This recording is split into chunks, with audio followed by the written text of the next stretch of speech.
ஆராதனை இருக்கும். அதில் இது வரைக்கும் நீங்கள் ஞானஸ்நானம் எடுக்கலை அப்படின்னா நீங்கள் அதில் பங்கு பெறுங்க. கர்த்தருக்கு ஸ்தோத்திரம் உண்டாகட்டும். கொஞ்சம் கவனிங்க. வீட்டில் ஏதோ ஒரு அவசரம், ஒரு பிரச்சனை, ஏதோ ஒரு காரியத்தில் எல்லாத்தையும் போட்டுட்டு எல்லாத்தையும் விட்டுட்டு ஓட வேண்டிய அல்லது அந்த காரியத்துக்காக ஓடி போய் அவங்க ஊரில் போய் நிற்கும் போது, ஏன்னா எல்லாத்தையும் விட்டுட்டு வந்துட்டியா அப்படின்னு கேட்பாங்க. இல்லை இல்லை, வீட்டில் எங்கள் அம்மா அப்பா இருக்கிறாங்க அப்படின்னு சொன்னால் அது சேஃப். அது என்னது? எல்லாத்தையும் இல்லை, எல்லாத்தையும் யார் பொறுப்பாக இருக்கிறவங்கள்ட்ட கொடுத்துட்டு தான் என்ன பண்ணியிருக்கிறேன், வந்திருக்கிறேன் அப்படின்னு. உலகத்தில் இது சாதாரணமாக நடக்குது. பிள்ளைய கதற கொண்டு போய் ஸ்கூலில் சேர்க்குறோம். அப்படியே மடியிலேயே வச்சுட்டு இருந்த அந்த பிள்ளையெல்லாம் கதற நம்ம ஸ்கூலில் கொண்டு போய் சேர்க்குறோம். அது கத்துன்னு கட்டும். அதுபோது எங்கே விட்டுட்டு வந்துட்டிங்களா அப்படின்னா, ஆமாம் அது கத்துனுச்சா, ஆமாம் அப்படின்னு கற்றுக்கிட்டே இருப்பாள். அது அவங்க டீச்சர் பார்த்துக்குவாங்க. டீச்சர் என்ன பண்ணுவாங்க, மிஸ்ஸு. ஆமாம், இந்த சின்ன பிள்ளைங்களை பார்க்குற எல்லாருமே மிஸ் ஆகிடுவாங்க. சரி மிஸ்ஸு ஆனால் எங்கள் மிஸ்ஸு தான் அப்படின்னு. கர்த்தருக்கு ஸ்தோத்திரம். அதனால் அவங்க பார்த்துக்குவாங்க அப்படி சொல்கிறது ரொம்ப சிம்பிளாக போயிடும். ஒரு ஆற்றுல கடந்து போகணும், ஒரு எக்ஸ்கர்ஷன் போயிருக்கீங்க, ஒரு டூர் போயிருக்கிறீங்க அப்படின்னு சொல்லும்போது நீங்கள் அந்த படகுல ஏறுறதுக்கு பயப்படுறீங்க. பக்கத்தில் ஒருத்தர் சொல்லுவார், இது படகு ஓட்டுறாரு, அவர் உயிரை கொடுத்து காப்பாற்றுவாருமா, நீங்கள் பயப்படாதீங்கம்மா, தரமாக என்ன பண்ணுங்க, ஏறுங்கம்மா அப்படின்னு அந்த வார்த்தையில் நம்பிக்கை வச்சு அது மேலே நம்ம ஏறிடும். உங்கள் அப்பாவுக்கு ஒரு ஹார்ட் ஆப்ரேஷன் அப்படின்னு வச்சுக்கோமே. அந்த ஹார்ட் ஆப்ரேஷன் போது அப்பா சொல்லுவார், என்னம்மா அது, அப்பா தம்பி வேணாண்டா, இருக்கிற வரைக்கும் இருந்துட்டு போகிறேன், நான் எதுக்கு நான் ஆப்ரேஷன் பண்ணணும் அப்படின்னு சொல்லிட்டு கேட்டால், அப்பா நீங்கள் பயப்படாதீங்க, அந்த டாக்டர் ரொம்ப தேறினவர், அவர் ரொம்ப நல்லா கவனிச்சுக்குவார், இன்னும் சொல்லப்போனால் அவர் எனக்கு ரொம்ப நல்லா தெரியும் அவர் அப்படின்னு சொல்கிற ஒரே ஒரு நல்ல வார்த்தையில் நம்பி ஹார்ட்டையே என்ன பண்ணுறாங்க, அன்றைக்கி ஒரு டாக்டர் கையில் என்ன பண்ணுறாங்க, கொடுக்குறாங்க. கர்த்தருக்கு ஸ்தோத்திரம். இப்போ உலகத்தில் ஒவ்வொருத்தவங்க ஒரு நம்பிக்கைக்கு உரியவங்களா, அவங்க அதுக்கு தேவையானவங்களா நம்ம இருக்கும்போது நமக்கு எல்லாவற்றுக்கும் போதுமானவர் ஒருவர் இருக்கிறார். அவர்தான் என்னுடைய இயேசு. அல்லேலூயா.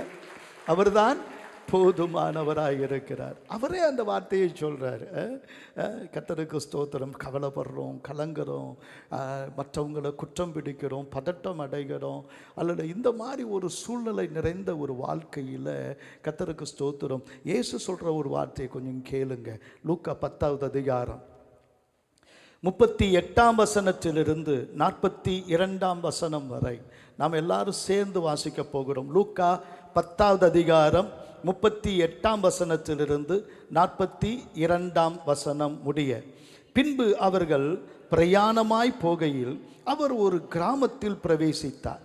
அங்கே மார்த்தாள் என்னும் பேர் கொண்ட ஒரு ஸ்திரீ அவரை தன் வீட்டிலே ஏற்றுக்கொண்டாள். அவளுக்கு மரியாள் எனப்பட்ட ஒரு சகோதரி இருந்தாள். அவள் இயேசுவின் பாதத்தருகே உட்கார்ந்து அவருடைய வசனத்தை கேட்டுக்கொண்டிருந்தாள். மார்த்தாளோ பற்பல வேலைகளை செய்வதில் மிகவும் வருத்தம் அடைந்து அவரிடத்தில் வந்து, ஆண்டவரே, நான் தனியே வேலை செய்யும்படி என் சகோதரி என்னை விட்டு வந்திருக்கிறதை குறித்து உமக்கு கவலை இல்லையா? எனக்கு உதவி செய்யும்படி அவளுக்கு சொல்லும் என்றார். கொஞ்சம் நிறுத்துங்க, கொஞ்சம் கவனிங்க. ஒருத்தி உள்ளதை சொல்றா. அவளுக்கு இருக்கிற வேலை அவளுக்கு தான் தெரியும்.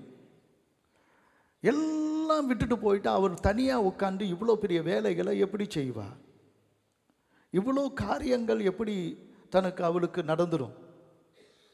எல்லாம் இயேசுன்னு சொல்லிட்டா போதுமா? எல்லாரும் போய் சர்ச்சுன்னு போய் உட்காந்துட்ட எல்லாம் இந்த வீட்டில் இருக்கிற எல்லா வேலையும் யார் பார்க்கறது? எதுக்கெடுத்தாலும் கையில் ஒரு பைபிள் எடுத்துகிட்டு உட்காந்துடுறா. அது எல்லார்ட்டையும் இருக்கிற ஒரு நல்ல பேர். நீங்கள் ஏசுன்னு சொன்னால் எல்லாம் கிடச்சிடுமா சார் உங்களுக்கு அப்படின்னு கேட்குற சிலர் ஆட்களும் இருக்கிறாங்க. ஆனால் இயேசுன்னு சொல்லாமல் இருந்தால் பல பல பல பல வேலை குவிஞ்சிட்டு இருக்கு. வேலையை ஒரு நாள் நிறுத்த முடியல. சாவர வரைக்கும் என்ன இருக்குது? ஏதோ வேலை வேலை. ஒரு வேலை போச்சுன்னா இன்னொரு வேலை, இன்னொரு பிரச்சனை, இன்னொரு வேலை. இப்படி வேலைகளின் சுமை நம்ம மேலே இறங்கி வந்துட்டு இருக்கு. வேலை மட்டும் வரல, இதை செய்யலையே அதை செய்யலையேன்னு கவலையும் நம்மை மூடுது. கவலையும் நம்மை மூடுது. இன்னும் சொல்லப்போனால் நம்ம அறியாமலேயே குறை சொல்ல ஆரம்பிச்சிடுறோம். அவங்க உதவி செய்ய மாட்டுறாங்க, அவங்க உதவி செய்ய மாட்டுறாங்க, அவங்களுக்கு ஒரு என்ன இல்லை, ஒரு பாரமே இல்லை. வீட்டில் லைட் எரியுது, ஃபேனு பாட்டுக்கிறது, பாய் அப்படியே கிடக்குது, துணி அப்படியே கிடக்குது, மழை பெஞ்சு எல்லாம் இவ்வளோ நாரி கிடந்து இப்போ துணி துவைச்சி போடணும், இவ்வளோவும் இருக்குது அப்படின்னு சொல்லி நீ சும்மா எல்லாத்தையும் பேசிட்டு இருக்கிற. எனக்கு எவ்வளோ வேலை இருக்குது தெரியுமா? வெளியில் போனால் எவ்வளோ பிரச்சனை வருது தெரியுமா? நான் ஏதோ மனுஷன் வீட்டில் வந்துட்டு ஏதோ கொஞ்சம் நேரம் நிம்மதியாக இருக்குன்னு எங்கே ஏதோ நிம்மதியாக இருக்க விடுறியா? டெய்லி நம்ம கேட்கறது, டெய்லி நம்மளை பற்றி நம்ம கேட்கறது. ஒருத்தவங்களுக்கு அக்கறை இல்லை. நானே ஓடிட்டு இருக்கிறேன், நானே இவ்வளோ பாடுபட்டு இருக்கிறேன், நீங்கள் ஏதாவது ஒன்று செய்கிறீங்களா அப்படின்னு சொல்லி அது புலம்பி தள்ளும்போது அவருக்கு என்ன, அவர் பாட்டுக்கு அங்கே உட்காந்துருக்கிறாரு. அவர் உட்கார்றது மாத்திரம் இல்லை, இவ்வளோ பெரிய கெடுத்து வச்சிருக்கிறாரு. யாரு? அவரா இவரா சொல்லுங்க. அவருன்னு சொன்னா கூட பரவாயில்ல, இவர் தான் மாட்டிக்கிறாரு. யாரு? அதே வேலையை விட்டு அந்த எப்படியே சொல்கிறதா நான் கேட்டிருக்கிறேன். அந்த ஆளுக்கு தான் வேலை இல்லை, உனக்கு இருக்கிற வேலையை விட்டுவிட்டு போயிட்டான். உனக்கு என்ன வேலை? எல்லாத்தையும் விட்டுட்டு என்ன பண்ணியிருக்கிற, வந்துடுற இப்படி சொல்லி ஒரு ஏதாவது கொஞ்சம் சொல்லுங்க சார், கொஞ்சம் புத்தி சொல்லி கொஞ்சம் அனுப்பிவிடுங்க சார். ஐயோ எப்போ பார்த்தாலும் தொல்லையாக இருக்குது சார்.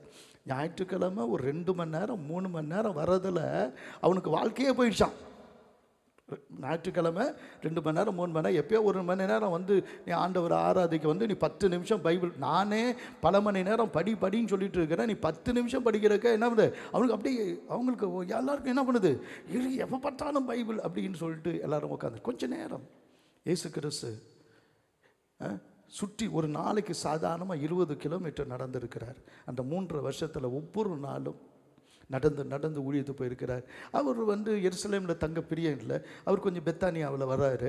இங்கே ஒரு நல்ல குடும்பம், அந்த குடும்பத்தில் நல்லா உபசரிக்கிற ஒரு குடும்பம், அன்போடு இருக்கிற ஒரு குடும்பம். அந்த அன்பை தேடி, அந்த உபசரிப்பை தேடி, அல்லது ஒரு நிம்மதியை தேடி எல்லா இடத்துலையுமே எல்லாரும் ஒரு மனுஷன்.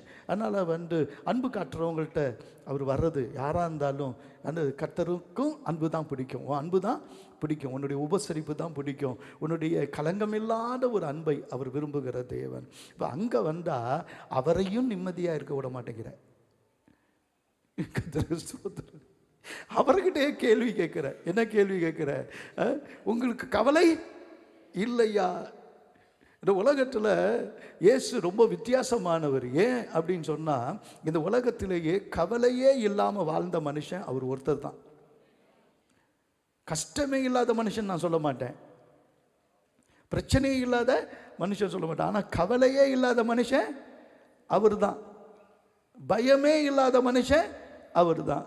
ஆனால் இவங்க வர்ற வேகத்தை பார்த்தா கவலையும் படணும், பயமுறுத்திடணும் அப்படின்ற அளவுக்கு சில மார்த்தாள்கள் இருக்கிறாங்கல்ல.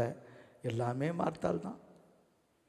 ஒரு பக்கத்தில் போனால் நீ அநேக காரியங்களை குறித்து என்ன பண்ணுற, கவலைப்பட்டு கலங்குகிறாய்.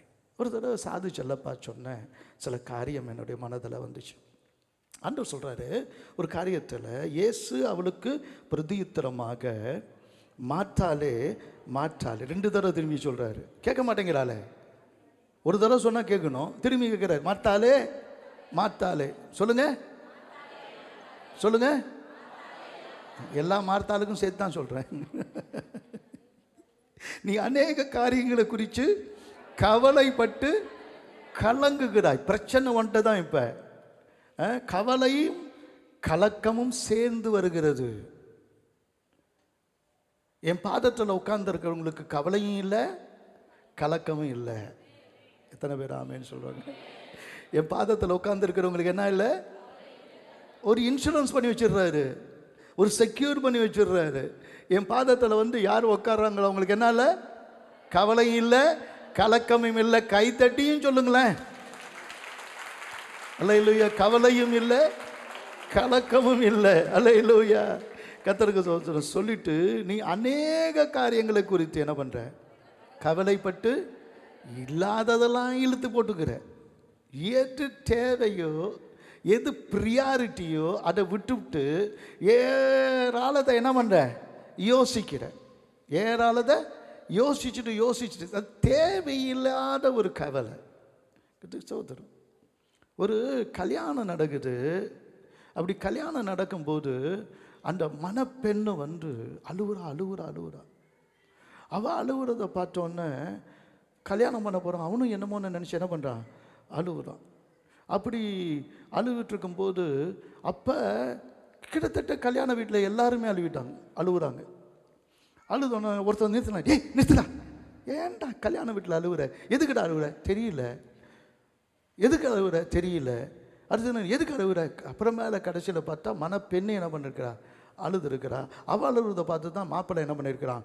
அழுதுருக்கிறான். அவளை போய் கேட்டாங்க, நீ எதுக்கு அழுதுன்னு? இல்லை, எங்கள் மாமன்காரன் அழுதுட்டுருக்கிறாரு, அதனால தான் அப்படின்னு. மாமன்காரனை கேட்டு, ஏன்பா நீ ஏன் அழுகுற அப்படின்னா, ஐயர் இப்போ என்ன பண்ணுறாரு? என்னது ஹோமம் தானே? ஹோமம் என்ன பண்ணுறாரு? வளர்க்குறாரு. அப்பப்போ நெய் என்ன பண்ணுறாரு? ஊற்றுறாரு. அது பக்கத்தில் வந்து வேட்டி என்ன பண்ணுது? அப்படியே பக்கத்திலே இருக்குது. ஒருவேளை அந்த வேட்டி பிடிச்சி, அந்த வேட்டி பக்கத்தில் இருக்கிற கூரையை பிடிச்சி, இங்கே இருக்கிற எல்லாரையும் பிடிச்சா என்ன ஆகும்னு நினச்சேன், அழுதேன்னா. உங்களுக்கு சிரிப்பாக இருக்கா? இந்த கன்றாவி கூத்தெல்லாம் இங்கே தான் நடக்குது. அது இப்படி நடந்துருமோ, இது எப்படி நடந்துருமோ, அதை செஞ்சிருமோ அப்படின்னு. நீ ஏன் தேவையில்லாதெல்லாம் போட்டுக்கிட்டு என்ன பண்ணுற? கலங்கிக்கிட்டு உட்காந்துருக்கிற. எதுக்கு தேவையில்லாதெல்லாம் இவ்வளவு பிரயாசத்தை கொடுக்குற, இவ்வளோ யோசிக்கிற, இவ்வளோ கலங்குற? எதுக்கு கலங்குற அப்படின்னு சொல்லிட்டு ஆண்டு சொல்ல, தேவையானது ஒன்று. மரியாள் தன்னை விட்டு எடுபடாத. அப்படின்னா எடுபடாத பங்குனா என்ன அர்த்தம்?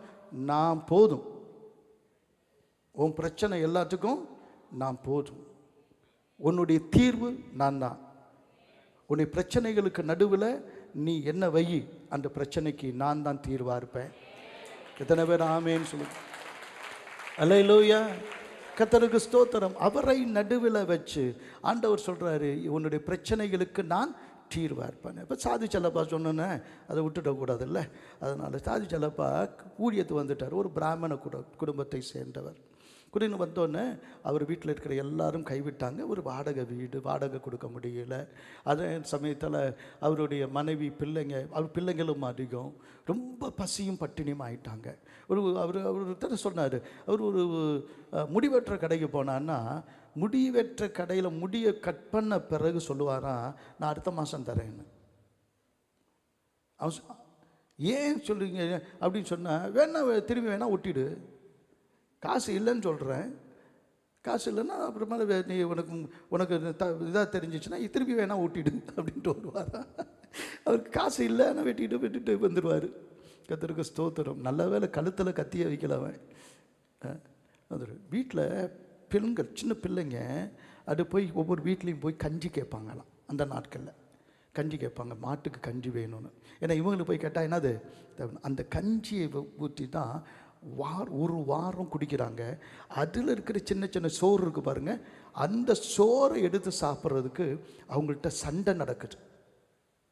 அப்போ ஆண்டவரே, உம்மை நம்பி நான் ஊழியத்துக்கு வந்தேன், என் பிள்ளைங்க பட்டினியாக கிடக்குதுப்பா அப்படின்னு அப்போ தான் தோணுச்சான் கர்த்தர்ட்ட கேட்கணும்.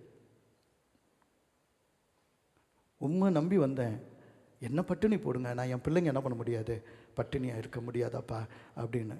10 ஆச்சு, 11 ஆச்சு, பிள்ளைங்க நல்லா தூங்கிடுச்சு, பசியில் தூங்கிடுச்சு. திடீர்னு கதவு தட்டுரு. என்னன்னு போய் பார்த்தா, பெரிய பெரிய டிஃபன் பாக்ஸில் வந்து அந்த இதில் கொண்டு வந்து ஆட்டோவில் கொண்டு வந்து இறக்குறான். இறக்கிட்டு, இல்லை எங்களுக்கு நீங்கள் ஊழியம் செய்கிறீங்கன்னு கேள்விப்பட்டேன், எங்களுக்கு ஒரு ஃபங்க்ஷன் நடந்தது, அது திடீர்னு கேன்சல் ஆகிடுச்சு, அதனால் நாங்கள் வேறு வழி, எங்களுக்கு உங்களை நினச்சோம், உங்கள்கிட்ட கொண்டு வந்து கொடுப்போன்னு, தயவு செஞ்சு எடுத்துக்கிறீங்களா? அட தாம்பி, இதுக்காக தான்டா காத்திருந்தேன். பார்த்தா எல்லாமே அதில் இருந்துச்சான். இந்த பிள்ளைங்களுக்கு பட்டினி கிடந்ததில் என்னது, காஞ்ச மாடு கம்பளை பூண்ட மாதிரி பிள்ளைங்க சாப்பிட்டுச்சுன்னு ஒரு சாட்சி சொல்லுவார் பாருங்க, கண்ணீர் வரும்.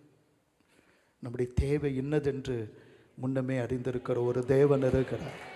நீ நினைக்கிறதற்கும் வேண்டுவதற்கும் மேலாக உனக்கு அருளி செய்கிற ஒரு நல்ல தேவன் இருக்கிறார். ஒருவேளை உங்கள் தேவன் உங்களுக்கு எப்படி போதுமானவர் என்று கேட்டால், அவர்களுக்கு உங்கள் வாழ்க்கையில் இருக்கிற ஒரு நம்பிக்கைக்குரிய ஒரு 7 காரியங்களை உங்களுக்கு நான் வேகமாக காண்பிக்க நான் விரும்புகிறேன். முதலாவது, வாழ்க்கையே இருள் தான். ஒரு இருளான வாழ்க்கையில் நம்ம பயணம் பண்ணுறோம். இது ஒரு திக்கு தெரியாத காடு. இன்னைக்கு நம்ம நல்லா இருந்தோம்னா நாளைக்கு நல்லா இருப்போன்ற நிச்சயம் நமக்கு இல்லை. இன்னும் 1 மணி நேரத்தில் என்ன நடக்கும், அடுத்த நாளில் என்ன கிடைக்கும் அப்படின்னு ஒரு நிச்சயம் இல்லாத ஒரு காட்டில் ஒரு இருளில் போகிற ஒரு வாழ்க்கை தான் மனிதனுக்கு இருக்குது. ஆனால் கர்த்தருக்கு ஸ்தோத்திரம், உன்னுடைய வாழ்க்கையில் எவ்வளவு இருள் இருந்தாலும் ஒரு அணையாத விளக்கு உன்னோடு கூட இருக்கு. சொல்லுங்க, ஒரு அணையாத விளக்கு உன்னோடு இருக்கு. அது அவரே சொல்றது கேட்கணும். யார் சொல்றதே கேட்கணும்? அவரே சொல்றது கேட்கணும். யோவான் 12ஆம் அதிகாரம் 46ஆம் வசனத்தில், யோவான் 12ஆம் அதிகாரம் 46ஆம் வசனத்தில், என்னிடத்தில் விசுவாசமாய் இருக்கிற எவனும் இருளில் இராதபடிக்கு நான் உலகத்தில் ஒளியாக வந்தேன். அல்லேலூயா, கர்த்தருக்கு ஸ்தோத்திரம். என்னிடத்துல விசுவாசம் இருந்தால் எதிர்காலத்தை குறித்து நீ கவலைப்படாத, என்ன நடக்குமோன்னு கலங்கவும் கலங்காத. நான் தான் உன் வாழ்க்கையில் அணையாத விளக்கு. அல்லேலூயா அப்படின்றார். நான் தான் உனக்கு அணையாத விளக்கு. அந்த விளக்கில் இன்னும் ஒரு படி இருக்குது, மேலே இருக்குது. எந்த திக்கு தெரியாத காடு இருக்கலாம், எந்த இருள் இருக்கலாம், அவர் போதுமானவர். ஒரு தடவை ஆப்பிரிக்க காடுகளில் ஊழியம் செய்து கொண்டிருந்த ஒரு டாக்டர், அவர் ஒரு மிஷினரி. அவர் ஒரு குறிப்பிட்ட ஒரு குழுவுக்கு ஒரு பயங்கரமான வியாதி அப்படின்னு கேள்விப்பட்டு ஒரு நீண்ட தூரம் பயணம் போய் அவர்களுக்கு மருந்து மாத்திரை எல்லாம் ஃப்ரீயாக கொடுத்து அவங்களுக்கு ட்ரீட்மெண்ட் பண்ணிவிட்டு அவர் வரும்போது இருட்டிடுச்சு. அங்கே தங்கியிருந்திருக்கலாம், ஆனாலும் கூட தைரியமாக வெளியே வந்துட்ட பிறகு அப்புறமேல் தான் ஆப்பிரிக்க காடு, எங்கேயுமே லைட்டு கிடையாது. வீடு போய் சேரணும், வழி தெரியல, ஒரு வழியும் எங்கேயும் இல்லை. ஆனால் தூரத்தில் ஒரு சின்ன விளக்கு எரியுது தெரியுது. எப்படியோ தடுமாறி அங்கே போயிட்டார். ஆனால் அங்கே போனால் ஒரு குடிசை, அதில் ஒரு சின்ன ஒரு மண்ணெண்ணெய் விளக்கு எரிஞ்சிட்டு இருக்கு. அப்படி விளக்கு இருக்கும்போது இவரை பார்த்தோன்னே அந்த ஆப்பிரிக்கா வாசிக்கு தெரிஞ்சிச்சு, டாக்டர் எவ்வளோ தூரம் வந்திருக்கிறீங்கன்னு சொல்லிட்டு அவருக்கு அவனால் முடிஞ்சது சாப்பாடெல்லாம் கொடுத்துருக்குறான். கொடுத்துட்டு என்ன பண்ணணும், இப்படி தூரம் வந்துடு, இல்லைப்பா எப்படியா இருந்தாலும் இன்றைக்கி ராத்திரி நான் வீட்டுக்கு போயிடணும் அப்படின்னு, எனக்கு வீடு தெரியல, வழி தெரியல அப்படின்னு சொன்னோன்னே, வாங்க நான் உங்களை கூப்பிட்டு போகிறேன். அப்படி என்னை என் பின்னாடியே என்ன பண்ணுங்க வாங்க அப்படின்னு சொன்னேன். அப்படி பான்னு சொல்லும்போது, ஒரு வெளிச்சமும் இல்லையே அப்படின்னு கேட்குறாரு. வெளிச்சமே இல்லையே அப்படின்னு கேட்குறாரு. வாங்க என் பின்னாடி வாங்க. திரும்பியும் பாதையே கண்ணில் தெரியலையே, பாதையே ஒரு ஒத்தடை பாதை கூட என்ன பண்ணலை தெரியலையே அப்படின்னு சொல்லும்போது, அந்த ஆஃபரிங்கன்னு சொன்னான்னா, இந்த திக்கு தெரியாத காட்டில், இந்த இருட்டில் நான் தான் வெளிச்சம், நான் தான் பாதை, என் பின்னாடியே வாங்க அப்படின்னு சொல்லி சரியாக கொண்டு போய் சேர்த்தானா. ஒரு மனுஷனாலேயே அப்படி சொல்ல முடியுமானால், இந்த உலகத்தில் நீ வாழ்வதற்கு அணையா விளக்கும் அவர் தான், உனக்கு பாதை காட்டுகிறவர் அவர் தான், உன்னுடைய ஜீவியத்தில் ஒளியாயிருக்கிறவரும் அவர் தான். அல்லேலூயா. நான் ஏன் இயேசுவை ஏற்றுக்கொண்டேன் அப்படின்னா, என் வாழ்க்கையில் அணையாத விளக்கு அவர் தான். அவர் தான் என் வழிகாட்டி, அவர் தான் என் வாழ்வை ஏற்றி வைத்த ஒளி விளக்கு. ஆமென், கர்த்தருக்கு ஸ்தோத்திரம். இரண்டாவது, ஒரு ஆழமான குழியில் நம்மை தள்ள இந்த உலகம் ஆயத்தமாக இருக்கு. நீ மீண்டும் வரக்கூடாது என்ற நிலைமையில் உன்னை தள்ளி போடுவதற்கு உன் சொந்த பந்தம் கூட நினைக்கலாம். எதிர்பாராத விபத்து நம்மை எங்கேயோ ஆழத்தில் கொண்டு போய் விடலாம். சில சமயத்தில் ஆழ்துளை கிணறில் மாட்டிய சிறுவனை மீட்க போராட்டம்னு நியூஸில் வரும். எல்லா தீயணைப்பு வீரர்கள் அந்த ஊரே கூடி நின்று ஆக்சிஜனை அனுப்பும், கையில் விடும், அல்லது அது உள்ள யாராலும் என்ன பண்ண முடியாது, இறங்க முடியாது. அவங்க காப்பாற்றுறதுக்கு 48 மணி நேரம் போராடினாங்க, 62 மணி நேரம் போராடினாங்க. பிள்ளையை கடைசியில் என்ன பண்ணாங்க, செத்து போய் எடுத்தாங்கன்னு தான் வரும். ஆனால் ஒருத்தர் வேறு வித்தியாசமாக பேசுகிறார். சங்கீதம் 40:2-3 வாசிக்கும்போது, சங்கீதம் 40:2-3 வாசிக்கும்போது, பயங்கரமான குழியிலும், சொல்லுங்க, உளையான சேற்றிலும் இருந்து என்னை தூக்கி எடுத்து நிறுத்தில்ல, என் கால்களை கண்மலையின் மேல் நிறுத்தி என் அடிகளை உறுதிப்படுத்தி நமது தேவனை துதிக்கும் புது பாட்டை அவர் என் வாயிலே கொடுத்தார். அநேகர் அதை கண்டு பயந்து கர்த்தரை நம்புவார். குழியில் விழுந்ததையே மேலே வர்றதுக்கு வழியில்லைன்னு சொன்னால், உனக்கு ப்ரொமோஷனும் உனக்கு மேன்மையும் மாற்றம் இல்லை, உனக்கு நடக்கிறத பார்த்து எல்லாரும் ஆச்சரியப்பட்டு கர்த்தரையே நம்புகிற பெரிய காரியத்தை கர்த்தர் உனக்கு செய்ய உன்னை அழைத்திருக்கிறார். ஏதோ சொப்பனக்காரன் வரான், ஏதோ தரிசனத்தை சொல்கிறவன் வரான், இன்றைக்கி அவன் கதையை என்ன பண்ணிடுவோம், முடிச்சிடுவோன்னு யோசேப்பின் சகோதரர்கள் அவனை குழியில் போட்டாங்க. ஆனால் அவங்களுக்கு தெரியாமலேயே ஒரு ஃப்ளைட்டு வந்துட்டு இருந்தது. இன்னும் சொல்ல போனால் கப்பல் அங்கே வந்துட்டு இருந்தது. அதுக்கு பேர் பாலைவன கப்பல். மீதியானியருக்கு ஒரு கூட்டம் அப்படி வரும்னு யாரும் என்ன பண்ணலை, எதிர்பார்க்கலை. அவனை எங்கே கொண்டு போய் சேர்க்கணும், எந்த இடத்துல அவனுக்கு ஒரு ப்ரொமோஷன் கொடுக்கணும், எந்த நாள் வரும், யாரெல்லாம் குழியில் போட்டாங்களோ அவங்க காலை பிடிச்சுக்கிட்டு நீ தான் என்னை காப்பாற்றணும் சொல்கிற ஒரு நாள் வரும் என்பதை முன்பாக அறிந்த ஒரு கர்த்தர் அந்த குழியிலிருந்து உன்னை தூக்கி எடுத்து கண்மலையின் மேல் நிறுத்த வல்லவராய் இருக்கிறார் என்பதை நீ மறந்து போகாதே. அல்லேலூயா. உன்னை குழியில் தள்ளினவர்கள். ஆனால் பிரச்சனை என்ன தெரியுமா, நம்முடைய அருமையான சகோதரிகள்கிட்ட தான் அந்த வார்த்தை வரும். போயும் எங்கள் அம்மாவும் அப்பாவும் என்னை இந்த குழியில் தள்ளிட்டாங்களேன்னுவாங்க. அப்படி என்ன குழி அது? வெளியில் சொன்னால் உத வாங்குவீங்க, சொல்ல முடியாத குழி அது. ஆனால் ஆண்கள் அப்படி சொன்னது நான் பார்த்ததே இல்லை. அப்படி என்னது அப்படி சொன்னதை பார்த்ததே இல்லை. அதுலேருந்து இன்னையிலேருந்து ஆரம்பிச்சிடாதீங்கப்பா நீங்கள்.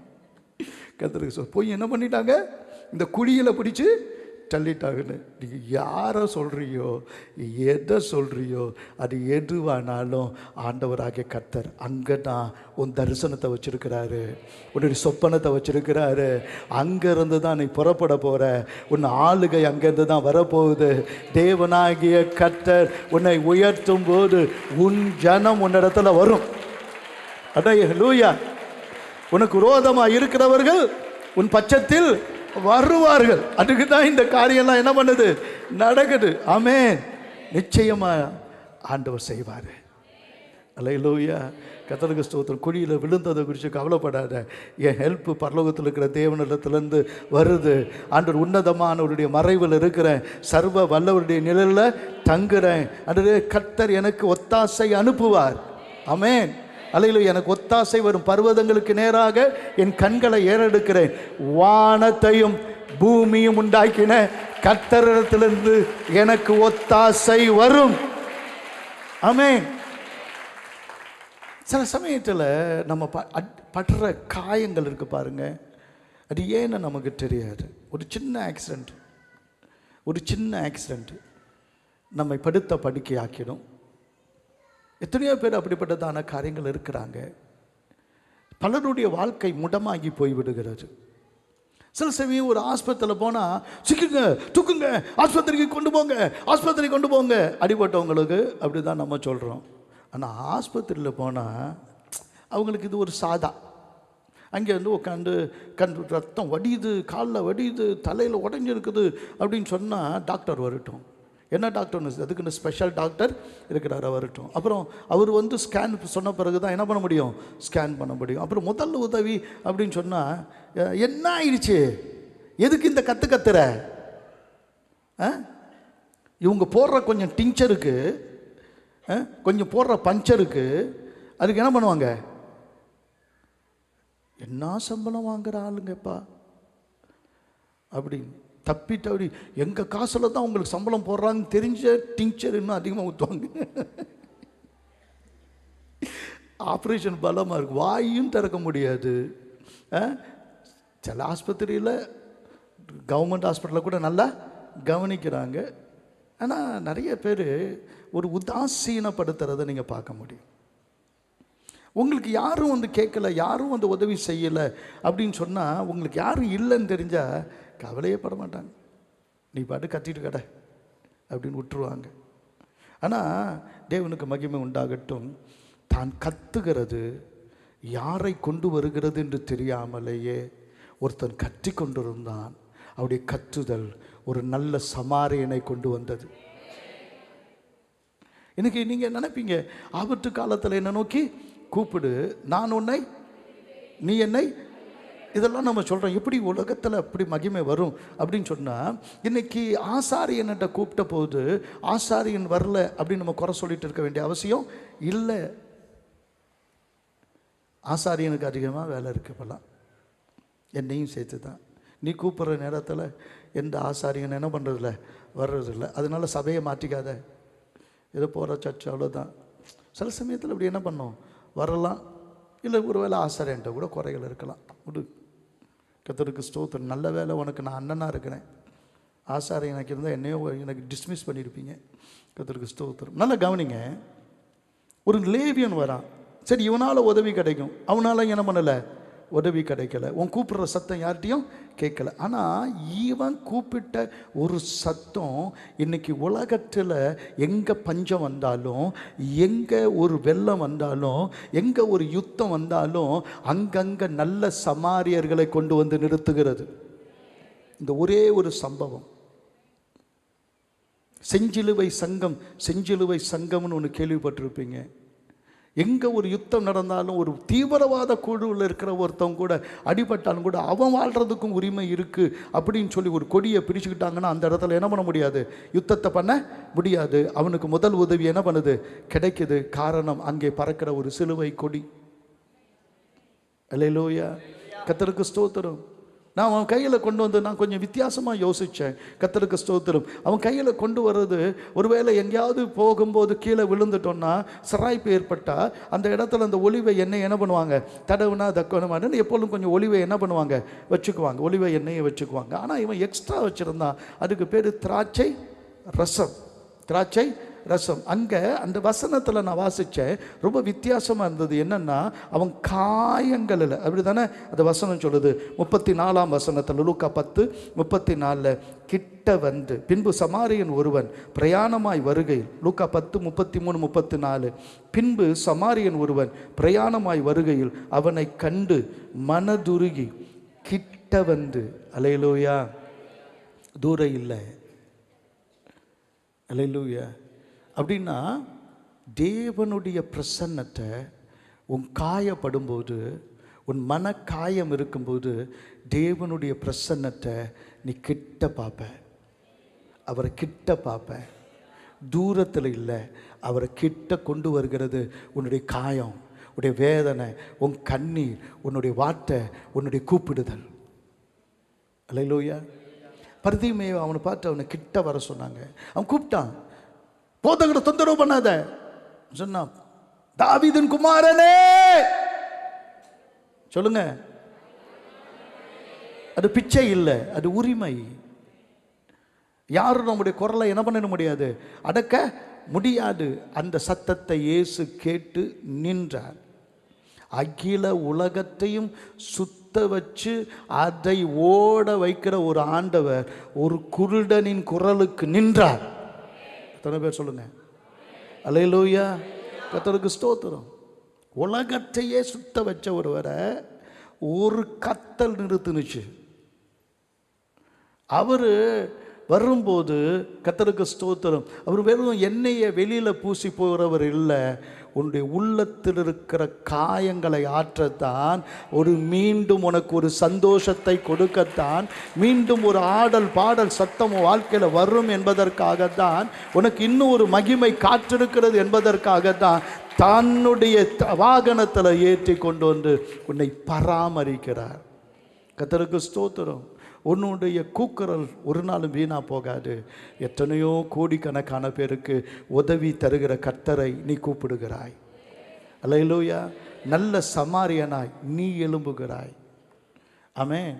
கர்த்தருக்கு ஸ்தோத்திரம். பாடுகள் நம்மை பல சமயத்தில் வறுமை, அந்த வறுமையில் வரும்போது, ஒரு கூரை வீட்டில் இருக்கிறவங்க ஒரு கூரை வீட்டுக்கு போகும்போது, கர்த்தருக்கு ஸ்தோத்திரம், பன்றியை மேய்க்கிறவர்களுடைய வீட்டிலே பன்றியை அடித்து அதை அப்படியே காய போட்டு வைத்திருக்கிற இடத்துல மலம் அள்ளுகிற ஒரு கூட்டத்தின் நடுவில் நான் போயிட்டேன்.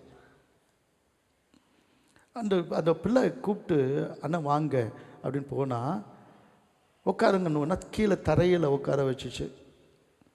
தரையில் உட்கார வச்சோன்னே இப்படி தலை தூக்கி பார்த்தா எல்லாம் பன்னி கறி என்ன பண்ணுது, தொங்குது. ஒரே ஒரு மாம்ச நாட்டம்.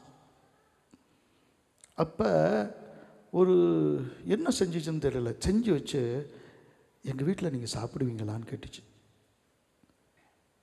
அதையெல்லாம் பார்த்துட்டு அதுக்கு பின்பு நான் மனதார சாப்பிட்டேன். என்னையும் ஒரு நல்ல சமாரியனாய் மாற்றினது அந்த ஒரு நல்ல சமாரியன். அல்லேலூயா. அவன் யாரும் இல்லை. கர்த்தருக்கு ஸ்தோத்திரம். உடைந்து போனவர்களுக்கு உதவி செய்கிறவன் தான் நல்ல சமாரியன். அவன் ஏன் ஒதுக்கப்பட்டவர்கள் ஒரு நாள் சமாரியன், தீண்டத்தகாதவர்கள் சமாரியன். இன்னைக்கு உலகம் நம்மை ஒதுக்கினது, தீண்டத்தகாவலாய் நினைச்சது. ஆனால் இந்த சமுதாயத்துக்கு ஒரு நல்ல சமாரியன் நீயும் நானுமாய் மாற கர்த்தர் நம்மை மாற்றி இருக்கிறார். அல்லேலூயா. கர்த்தருக்கு ஸ்தோத்திரம். ரத்தத்தை கொடுக்கும்போது மாத்திரம் எந்த ஜாதின்னு யாரும் கேட்கறது இல்லை. அம்மாவா இல்லையா? ரத்தத்துக்கு மாத்திரம் ஜாதி மதம் கிடையாது. கர்த்தருக்கு ஸ்தோத்திரம். அதனால தான் இயேசுவின் ரத்தத்தால் கழுவப்பட்ட ஜனங்க தான் இந்த சமுதாய முன்னேற்றத்துக்கு காரணம். வாழ்க்கையில் இந்த பசியும் பஞ்சமும் வரும்போது, நாலாவது காரியம், பசியும் பஞ்சமும் வரும்போது நாம் ஒரு அளவுக்கு மேலே கீழே போய் பிச்சைக்காரர்கள் என்று கேட்குற அளவுக்கு நம்ம காதால் இந்த பிச்சைக்காரன் வந்துட்டானா அப்படின்னு கேட்குற அளவுக்கு வரும். ஆனால் அப்படி ஒரு காலம் நமக்கு வரும்போது தேவனாகிய கர்த்தர் அந்த நேரம்தான் உன்னை நினைக்கிற நேரம். உலகம் உன்கிட்ட இல்லைன்னு சொன்னால் உன்னை மதிக்காது, இல்லைன்னு சொன்னால் மதிக்காது. ஒரு அம்மா எந்த அவங்களுடைய சொந்த கல்யாணத்துக்கு போனாலும் அப்படி கத்தையாக தான் பணம் வைப்பாங்க. ஒரு 50 ரூபா நோட்டை வச்சாங்கன்னா என்ன பண்ணுவாங்க, அப்படியே 500 நோட்டை 100 நோட்டை வச்சாலும் கத்தையாக வைப்பாங்க. அப்படி வைக்கும்போது அந்த அம்மா எல்லாத்தையும் முன்னாடி பேசுகிறது கேட்டேன். அந்த அம்மா குண்டாக இருக்கும், நல்லா நகையை வாரி போட்டுட்ருக்கோம். அப்படி வச்சா தான் நம்மளை எல்லோரும் என்ன பண்ணுவாங்க, மதிப்பாங்க. அப்படி அந்த அம்மாவோட ஸ்டைலே சொல்கிறேன், அந்த மாதிரி இருப்பாங்க அப்படின்னு அந்த அம்மா சொன்னிச்சு. இருக்குதா இல்லையான்னு தெரியல எனக்கு. கர்த்தருக்கு ஸ்தோத்திரம். ஆனால் ஒன்றும் இல்லாதவங்களை உலகம் என்ன பண்ணாது, மதிக்காது. ஆனால் உன்னை நினைத்திருக்கிற ஒரு தாவீதின் குமாரன் இருக்கிறார். அல்லேலூயா.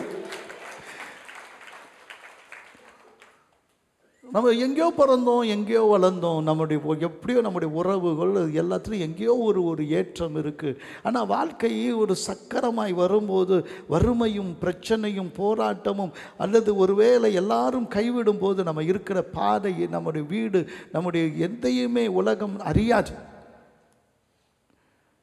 சவுலினுடைய பேரன் ராஜா யோனத்தான் தாவீதனுடைய இருதயத்துக்கு ஏற்றவன்.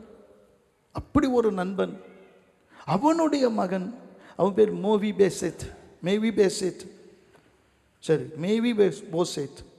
இந்த மேவிபோசேத் எங்கே இருக்கிறான்னு கேட்டால், அவன் ஒரு சேபாவினுடைய வீட்டில் அவன் லோதேபாரில் இருக்கிறான்னு அவனுக்கு செய்தி வருது. லோதேபார் அப்படின்னா என்ன அர்த்தம்னா, அது பேய்களின் குடியிருப்புன்னு பேர். பாதாளத்தில் தள்ளப்பட்டிருந்தான். 2 காலம் உடமாயி 5 வயசில் அவனுடைய தாதி அவனை தூக்கிட்டு, சவுல் இறந்துட்டான், யோனத்தான் இறந்துட்டான்னா எதிரிகளிருந்து காப்பாற்றுறதுக்கு வேலைக்கார அம்மா தூக்கிட்டு ஓடும்போது தவறி விட்டு பிள்ளை விழுந்து 5 வயசில் கால் உடஞ்சி போனது தான் முடமாகி போயிடுச்சு அவன் வாழ்க்கை. அதுக்கு பிறகு அவன் எங்கே இருக்கிறான்னு யாருக்கும் தெரியல. ஒருவேளை எதிரியின் மகன், யாராவது எதிரியின் மகன் இங்கே இருக்கிறான்னா அந்த வீட்டில் இருக்கிறவங்க எல்லாருடைய தலையும் செய்ய விடுவாங்க. அதனால் சேபாவினுடைய வேலைக்காரர் கூட அவனை எங்கே இருக்கிறாங்கன்னு சொல்கிறதில்ல. அவனை ஒரு மாட்டு கொட்டாயில் கூட என்ன பண்ணியிருக்கலாம், போட்டிருக்கலாம். மாட்டு கொட்டாயில் கூட போட்டிருக்கலாம். ஏன்னா அப்படி ஒரு நாள் ஒருத்தர் என்கிட்ட வந்துருந்தார். நம்மள்கிட்ட ஒரு தம்பி இருந்தான். அந்த தம்பி இருந்தான். அவனை நான் மாட்டுக்கொட்டையில் தான் இருந்தான். அவங்க சித்தி அவன் இருந்தான். நான் வீட்டில் கால் வராது அவனுக்கு. அப்புறமேல அவன் மாட்டுக்கொட்டாயில் இருந்தான். அவனை தூக்கிட்டு வந்து இங்கே வச்சு நாங்கள் பராமரித்தோன்னா அவங்க அப்பா ஒரு நாள் என்கிட்ட வந்துட்டு, சார் அவனை ஒரு ஆப்ரேஷன் பண்ணணும் சார். என்ன ஆப்ரேஷன்? இல்லை சார், ஒன்றும் இல்லை சார், எனக்கு ரொம்ப தேவை இருக்குது அப்படின்னாரு. என்ன அப்படின்னு கேட்டேன், திரும்பி கேட்டேன். அப்போ அவர் சொன்னார், இவனுடைய ஒரு கிட்னியை விற்றா 5 லட்ச ரூபா தரேன்றாங்க சார், இது ரொம்ப அவசரமாக இருக்குது, உங்களுக்கு 2 லட்சம் நான் கொடுத்துட்றேன்னா. அவங்க அப்பா யாரை பார்த்து? கர்த்தருக்கு ஸ்தோத்திரம். அப்படி சில ஆட்கள் ஒன்றுமே முடியாதவங்கள்ட்டையும் என்ன பண்ணுது, காசு பார்க்க நினைக்குது. அவங்க உறுப்புகளை கூட விற்று பார்க்குற ஒரு காலகட்டத்தில் வாழ்கிறோம். ஆனால் அப்படிப்பட்ட நேரத்தில் ஒரு மனிதனை நினைக்க வைத்தார் ஆண்டவர். யோனத்தான் நிமித்தம் தயவு பண்ணக்கூடிய ஒரு மனுஷன் இருக்கிறானா, யாராவது இருக்கிறானான்னு தாவீது என்ன பண்ணா கேட்டான். கேட்டபோது பின்னாடி அந்த மேவிபோசேத் வரான். அந்த மேவிபோசேத் வரான். அப்படி வரும்போது 2 சாமுவேல் 9ஆம் அதிகாரம் 12ஆம் வசனத்தில், கர்த்தருக்கு ஸ்தோத்திரம், 2 சாமுவேல் 9ஆம் அதிகாரம் 12ஆம் வசனத்தில், மேவிபோசேத்துக்கு மீகா என்னும் பேருள்ள சிறுவனாகிய ஒரு குமாரன் இருந்தான். அப்படின்னா 5 வயசில் அவனுக்கு ஆகி, ஒருவேளை இன்றைக்கி ஒரு 30 வயசு இருக்கலாம், அவனை யாரும் நினைக்கல. ஒரு 40 வயசு கூட இருக்கலாம், அவனை யாரும் நினைக்கல. உடைய காலங்கள் கடந்து போச்சு, இனிமேல் இப்படி தான் அவன் வாழ்க்கை. அப்படி இல்லை. ஏன்னா சீபாவின் வீட்டில் குடியிருந்த யாவரும் மேவிபோசேத்திற்கு வேலைக்காரராக இருந்தார்கள். யார் வேலைக்காரங்களாம் அவமானப்படுத்தினாங்களோ அதே இடத்துல அதே வேலைக்காரங்களை அவனுக்கு திரும்பியுமாக இந்த தாவீது வேலைக்காரராக மாற்றி அந்த சேபா இவனை கவனிக்கும்படி வைத்து அதே வீட்டில் அவன் தலையை உயர்த்தி, கர்த்தருக்கு ஸ்தோத்திரம், மேவிபோசேத் ராஜாவின் பந்தியில் நித்தம் அசனம் பண்ணுகிறவனாக இருந்தபடியினால், அசனம்னா விருந்து, என்னது விருந்து, கர்த்தருக்கு ஸ்தோத்திரம், எருசலேமில் குடியிருந்தான். அவனுக்கு 2 காலும் முடமாய் இருந்தது. எது உன்னை பார்த்து அவமான சின்னமாய் மக்கள் பார்த்தார்களோ அதே அவமான சின்னத்தையே வைத்து உன்னை கொண்டு வந்து நீ உட்கார்ந்தான்னா நானே சாப்பிடுவேன் ராஜா காத்திருந்த ஒரு காலத்தை கர்த்தர் வைத்து அவனை உயர்த்தினது உண்மையானால், உன் அவமானங்கள் நடுவில் உன்னை அதே இடத்துல கர்த்தர் அதே மக்களை கொடுத்து அவர்களை கொண்டே உனக்கு சேவை பண்ணும்படி செய்து அவர்களை கொண்டே விருந்து பண்ணி ராஜாவின் உபசரணை தேவனாகிய கர்த்தர் உனக்கு கொடுக்க அவர் நல்லவராய் இருக்கிறார். எதனால் போதுமானவர்? எதனால் போதுமானவர்? வெறும் என் பஞ்சம் பசியை மாத்திரம் அவர் போக்குகிறவர் அல்ல, என்னுடைய முன்னிருந்த நிலைமையை விட இன்னும் மகிமையாய் உயர்த்துகிறவர். அல்லேலூயா. நல்ல கை வைத்து சொல்லுங்க, அல்லேலூயா. உன்னை எங்கே வைக்கணும்னு அவருக்கு தான் தெரியும். உலகம் மேவிபோசத்தை கொண்டு போய் அவனை பேய்களின் குடியிருப்பு என்று சொல்லுகிற லோதேபார், இருக்கிறதுலே மோசமான இடம், அதில் வச்சுச்சு. ஆனால் ஏன் கர்த்தர் எனக்கு போதுமானவர்? அவர் ஒருவருக்கு தான் என் அருமை என்னான்னு தெரியும். உலகம் என்னுடைய தோற்றத்தை பார்த்து மதிப்பிடுகிறது. ஆனால் எனக்கும் ஒரு உள்ளம் இருக்குது, எனக்கும் ஒரு இருதயம் இருக்குது, எனக்கும் ஒரு கௌரவம் இருக்குது, எனக்கும் ஒரு வாழ்க்கை இருக்குது, எனக்கும் ஒரு மேன்மை இருக்குது. நானும் வாழணும்னு நினைக்கும் போது நீ நினைக்காத விதத்தில் உன்னை உயர்த்தி தன் பக்கத்தில் அமர பண்ணுகிற தேவன் அவர். எனக்கு ஆண்டவர் ஒரு சின்ன வெளிப்பாடை கர்த்தர் கொடுத்தார். திருவிருந்தை ஏன் கொடுக்கணும், இதை என் நினைவாக செய்யுங்கள் என்று ஆண்டவர் ஏன் சொல்லணும் அப்படின்னா, அது ராஜ விருந்து. அது என்னது? ராஜ விருந்து. ஒருவேளை சில 5 ஸ்டார் ஹோட்டலில் ஒன்று உள்ளே விட்டுருக்காமல் இருக்கலாம். ஒரு கல்யாண வீட்டுக்கு போகிறதுக்கு ஒருவேளை உனக்கு கூச்சமாக இருந்திருக்கலாம். ஆனால் சபை என்கிற அவருடைய அரண்மனை, சபை என்பது அவருடைய அரண்மனை. உங்களுக்கு தெரியும், நான் சின்ன நீங்கள் வந்திருந்த முதல்ல இருந்த சர்ச்சில் பார்த்துருப்பீங்க. அதை எடுக்கிறதுக்கு எனக்கு விருப்பமே இல்லை. அது பின்னாடி ஒரு பெரிய சிங்காசனம் வச்சுருந்துருப்பேன். சிங்காசனத்தை செதுக்கிற மாதிரி வச்சுருப்பேன். அது மேலே ஒரு கிரீடம் இருக்கும். கர்த்தருக்கு ஸ்தோத்திரம். ஏன்? இது ராஜாவின் அரண்மனை. என்னைக்கு இது ராஜாவின் அரண்மனை. சொல்லுங்கள், ராஜாவின் அரண்மனை. இங்கே இருக்கிற எல்லாருமே கர்த்தரோடு பந்தி இருக்க பண்ணி ராஜகுமாரர்களாய் ராஜகுமாரத்தைகளாய் நீ இருக்க வேண்டிய இடத்துல உன்னை இருக்க வைக்கிறதுக்கு நாம் போதும் என்று சொல்லுகிற கர்த்தர் நம் நடுவில் இருக்கிறாரு. அல்லேலூயா, அல்லேலூயா. கர்த்தருக்கு ஸ்தோத்திரம். தேவனுக்கு மகிமை உண்டாகட்டும். மிக முக்கியமாக 5வது காரியம், நீ இடிந்து போன நிலைமையில் வந்திருக்கலாம். எல்லாம் இடிஞ்சு போன நிலைமையில் உட்கார்ந்துருக்கிற சில பேரை பாருங்கள். நான் பல விதத்தில் நான் பார்த்துருக்கிறேன். அதில் கடலூரில் ஒரு பெரிய வெள்ளம், அதில் நிறைய மக்கள் பாதிக்கப்பட்டாங்க. அப்போ அவங்களுக்கு நாம் எல்லாம் பழைய துணி, புது துணி, இன்னும் நிறைய கொஞ்சம் கொடுத்தோம். அப்புறம் எனக்கு ஜெர்மன்லேருந்து கனடாவிலேருந்து ஒரு அங்கிள் வந்திருந்தாங்க.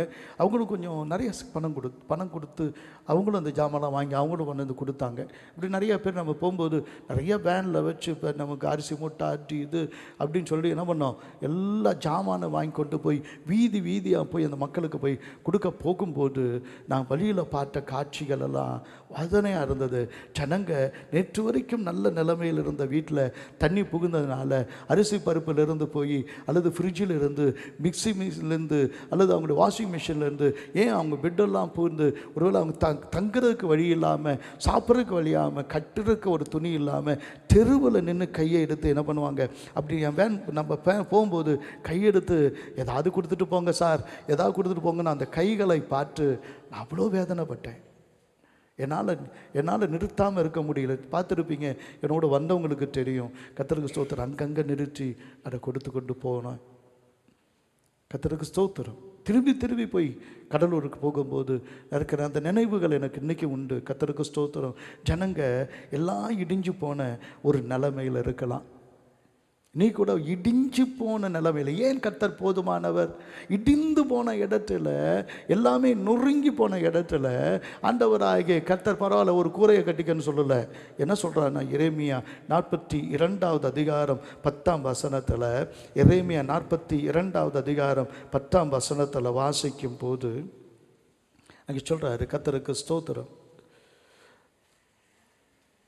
நீங்கள் இந்த தேசத்தில் தரித்திருந்தால் நான் உங்களை கட்டுவேன், உங்களை இடிக்க மாட்டேன், உங்களை நாட்டுவேன், உங்களை பிடுங்க மாட்டேன். நான் உங்களுக்கு செய்திருக்கிற தீங்குக்கு மனஸ்தாபப்பட்டேன். பாபிலோன் ராஜா வந்து இவர்களை சிறை பிடித்து எங்கள் தேசத்தில் ஏறத்தாழ 700 கிலோமீட்டர் தாண்டி கொண்டு போய் அவனை கொண்டு போய் பாபிலோனில் கொண்டு போய் வைத்து அப்படி சிறைப்பட்ட இடத்துல திரும்பி இந்த ஜனங்க வந்து கேட்குறாங்க, நாங்கள் கொஞ்சம் தான் மீதி இருக்கிறோம். எரேமியாட்ட வந்து அவ்வளவு கேட்குறாங்க, கொஞ்சம் தான் நாங்கள் மீதி இருக்கிறோம், எல்லாம் அழிஞ்சு போனாங்க அப்படின்னு சொல்லி, எங்களுக்காக கர்த்தர்ட்ட கேட்க மாட்டீங்களா, எங்களுக்காக கர்த்தர்ட்ட பேச மாட்டீங்களான்னு சொல்லும்போது, கட்டாயம் பேசுவேன்றான் எரேமியா. கர்த்தரிடத்தில் பேசுகிறாங்க. சில நாட்கள் கர்த்தருடைய சத்தம் என்ன பண்ணலை, வரல.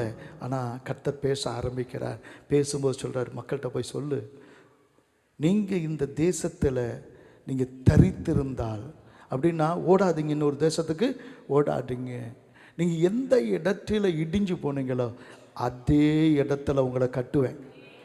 இனி இடிக்க மாட்டேன்.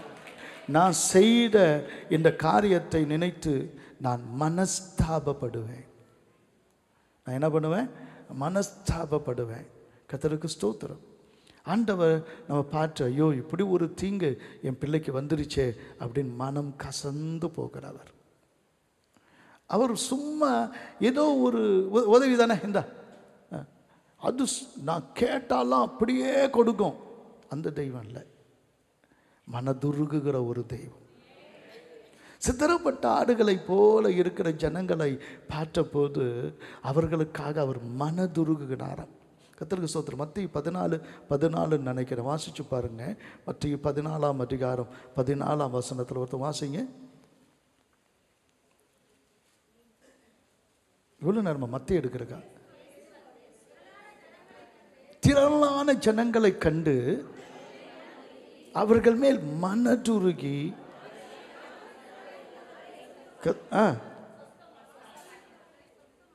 சொஸ்தமாக்கினார். அல்லேலூயா, கர்த்தருக்கு ஸ்தோத்திரம். அவளை சொஸ்தமாக்கினார், அவள் வியாதிஸ்தர்களை சொஸ்தமாக்கினார். அப்படின்னா என்னென்ன தெரியுமா? ஒரு வியாதிக்காரனுக்கு என்ன தான் திரும்பி சாப்பாடு கொடுத்து உடை கொடுத்து எல்லாம் கொடுத்தாலும் அவன் வியாதியாக இருக்கிற வரைக்கும் அது அவனுக்கு ருசியாக இருக்காது, அது அவனுக்கு பிரயோஜனமாக இருக்காது. முதல்ல கர்த்தர் உன்னை சுகமாக்கி உன்னை சுகமாக தங்க பண்ணுவேன்றார். எத்தனை பேர் புரியுது உங்களுக்கு?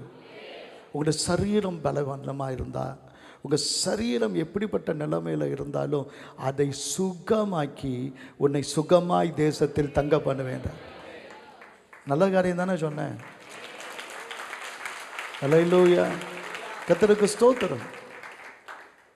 ஆண்டவர் நம்முடைய நாம் செய்கிற நன்மையை அவர் மறந்து போகிற தேவன் அல்ல. நான் இன்னொரு வசனத்தை வாசிக்கிறேன். கர்த்தருக்கு ஸ்தோத்திரம். லூக்கா 7ஆவது அதிகாரம் 41ஆம் வசனத்தில் கர்த்தருக்கு ஸ்தோத்திரம். ஒருவேளை ஒரு பெரிய கடனாளியாக உன்னை நீ நினைக்கலாம், உன் கடன் பிரச்சனையிலேருந்து மேலே வர முடியாமல் இருக்கலாம். ஆனால் ஆண்டவர் ஒரு சின்ன ஓமையை சொல்கிறாரு.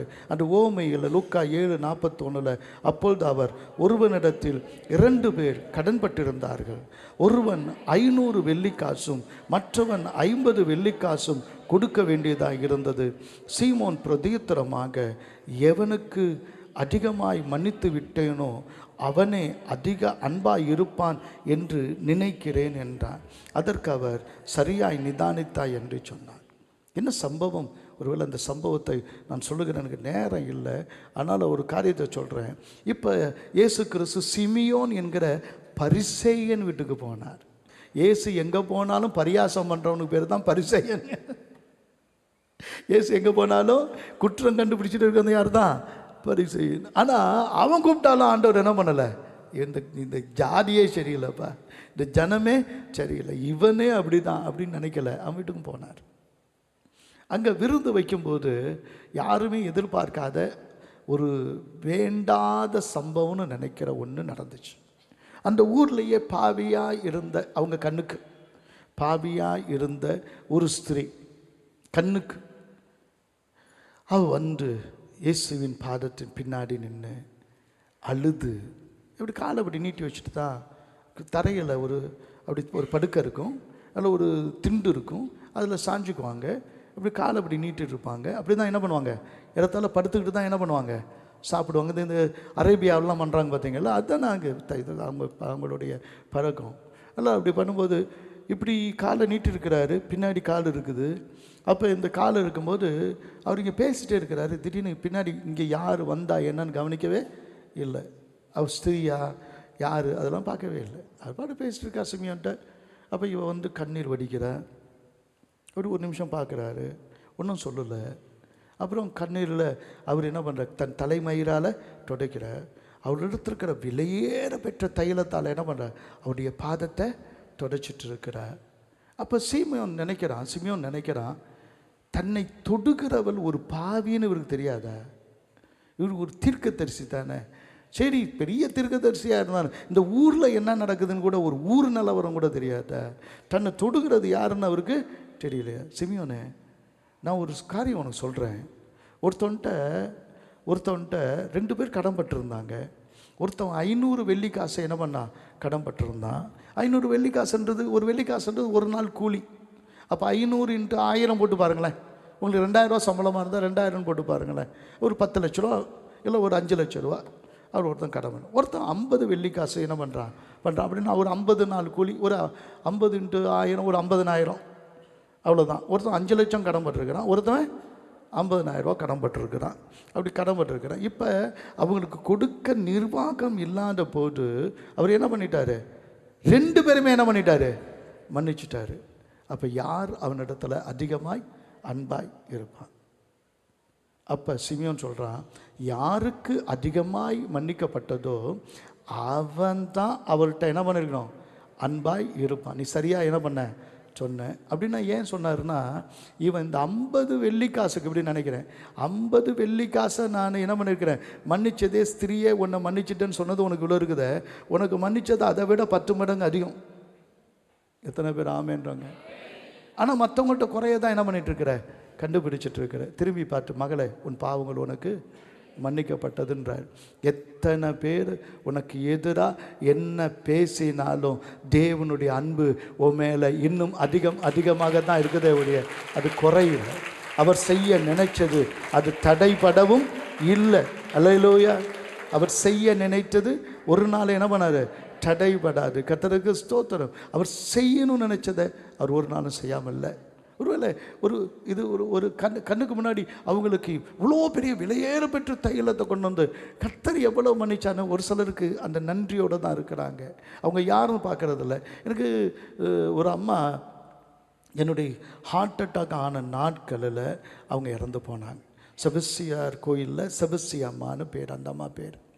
அவங்க நம்ம ஜோன்ஸோடைய அம்மா அப்படின்னு. ஆனால் அவங்க ரொம்ப எளிமையானவங்க. அந்த பிள்ளைங்களாம் இப்போ அவங்களுக்கு சில நிறைய கஷ்டங்கள் அவங்க உண்டு. ஆனால் சொல்ல மாட்டாங்க, எப்போது சிரிப்பாங்க. வரவங்களுக்கு எவ்வளோ உதவி செய்ய முடியுமோ என்ன பண்ணுவாங்க, கொஞ்சம் உதவி செய்வாங்க. அவங்கள மாதிரி இருக்கிற வயசானவங்களெல்லாம் நிறைய பேர் கர்த்தருக்குள்ள அவங்க நடத்தின ஒரு நல்ல தாய்.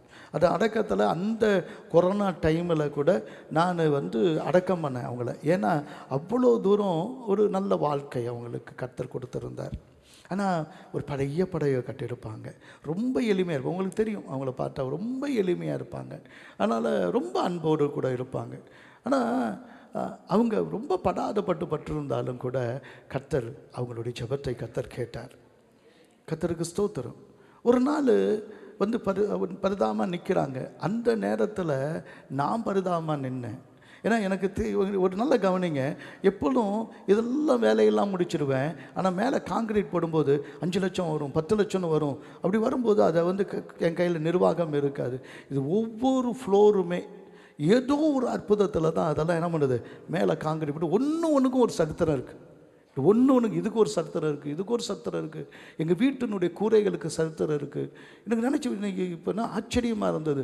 என்னென்னா அவங்க என்கிட்ட கேட்டிருந்தாங்க, அவங்க ஒரு சாகுபடி பண்ணிட்டு இருந்த பல வருஷமாக சாகுபடி பண்ண இடத்துல அவங்களுக்கு ஏதோ ஒரு அதை என்னமோ ஒரு இத்தனை வருஷம் பண்ணுனா அந்த நிலத்தில் ஏதோ ஒரு கால் பகுதியோ அல்லது ஏதோ ஒரு பகுதி அவங்களுக்கு என்ன பண்ணணுமா, கொடுக்கணும்னு இருக்குது. அவங்க ரொம்ப நாளாக ஏமாற்றிட்டே இருக்கிறாங்க. அண்ணே ஜெபம் பண்ணுங்க. நான் ஜெபம் பண்ணிக்கிட்டே இருந்தேன். ஒரு நாள் சொன்னாங்க, அண்ணா அந்த இடத்த அவங்க நல்ல விலையில் விற்றுட்டாங்க, ஆனாலும் அதை எனக்கு கொடுக்க வேண்டிய பங்கை என்ன பண்ணிட்டாங்க, எனக்கு கொடுத்தாங்க. அந்த பங்கை அதில் இது கர்த்தருடைய பங்குன்னு 1,20,000 கொடுத்தாங்க நினைக்கிறேன். அல்லேலூயா, அல்லேலூயா. கர்த்தருக்கு ஸ்தோத்திரம். ஏன் அதை இன்றைக்கி நான் நினைக்கிறேன்னா, அது அன்னைக்கு கர்த்தருக்கு முன்னாடி எனக்கு அது ஒரு பெரிய காசு. இன்றைக்கி கர்த்தருடைய பாதத்தில் தான் என்ன பண்ணுது, கர்த்தருடைய பாதத்தில் உட்கார்றவங்களுக்கு அது என்ன பண்ணுது, பயன்படுது. கர்த்தருக்கு ஸ்தோத்திரம்.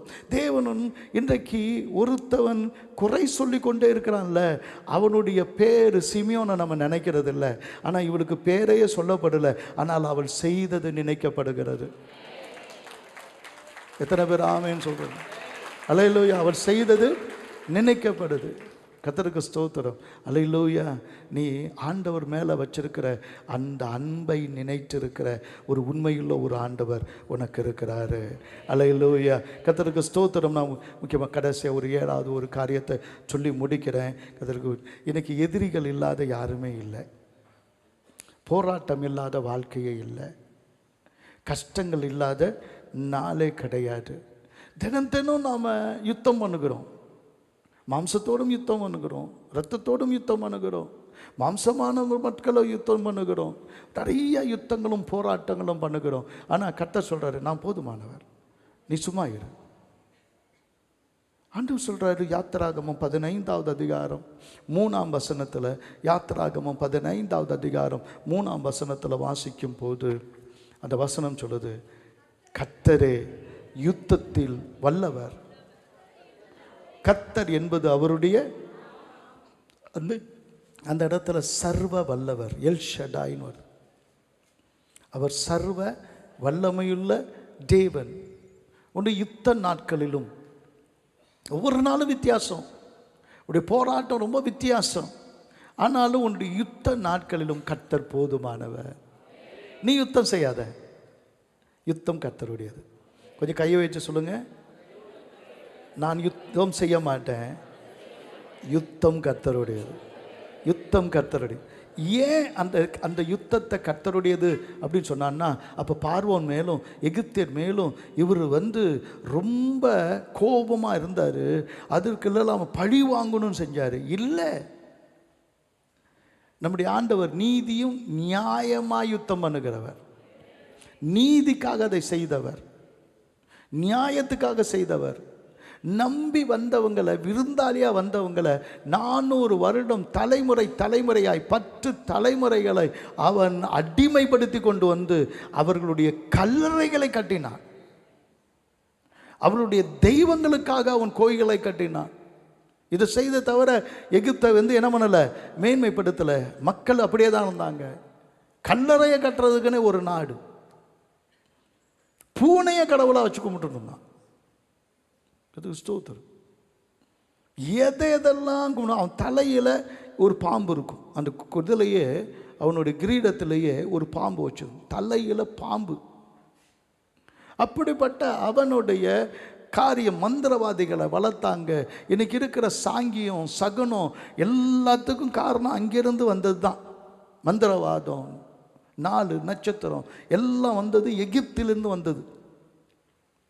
அதுதான் கொண்டு வந்து மக்களை அடிமைப்படுத்தி மந்திரத்தாலும் தந்திரத்தாலும் மக்களை அடிமைப்படுத்துறது தான் ராஜாங்கம்னு நினைச்சான்.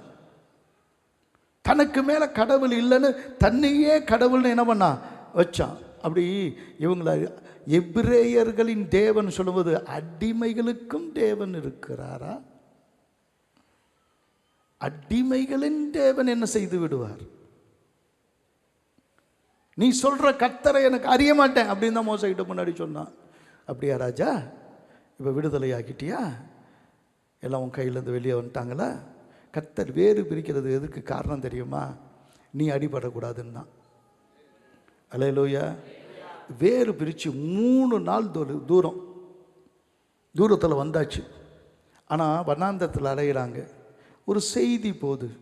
என்ன செய்தி போகுதுன்னா, இது மாதிரி ஜனங்க விடுதலை ஆனாலும் கூட இது புத்தி பேதலிச்ச ஜனங்க ஒரே இடத்துலையே என்ன பண்ணுது, வனாந்தரத்தில் சுற்றி என்ன பண்ணுது, திரியுது. இப்போ போனால் அவங்கள என்ன பண்ணிடலாம், அழிச்சலாம். அப்போ அவன் மனசில் விடுதலை ஆக்கணும்னு என்ன பண்ணலை, விடுதலை ஆக்கலை. திருப்பி கிடைச்சா அவங்கள பழி வாங்கி எல்லாத்தையும் என்ன பண்ணுவேன், அங்கேயே கொன்று போடுவேன் தான் ஏராளமான ரதங்களோடு புறப்பட்டு வருகிறான்.